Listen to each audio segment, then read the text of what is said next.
Papež Frančišek je v Vatikanu sprejel kaldejskega patriarha Luisa Saka in skupino 21 škofov, ki vodijo kaldejske škofije na območju Iraka in skupnosti v diaspori. Nagovor njim je znova izkoristil tudi za poziv mednarodne skupnosti k udejanjanju vseh veljavnih strategij za vzpostavitev miru na Bližnjem vzhodu.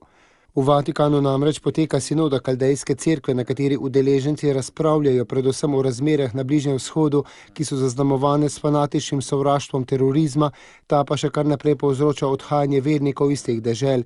Papež je spomnil na vernike v diaspori, ki prav tako želijo ohraniti svojo trdno ukoreninjenost v izročilo ter obenem biti vključeni v nova okolja.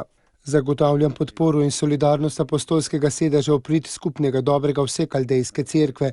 Molim, da kristjani ne bi bili prisiljeni zapustiti Iraka in Bližnjega vzhoda, je dejal papež. Kaldejske škofe je spodbudil k dialogu in sodelovanju z vsemi akterji javnega življenja, reševanju sporov in preprečevanju nastajanja novih. Vaš obisk mi omogoča, da ponovim svoj poziv mednarodni skupnosti, da bi znala sprejeti vse veljavne strategije za dosego miru v državah, ki so opustošene sovraštvom, in da bi žalostne drame nasilja dale prostor ozračju medsebojnega sobivanja.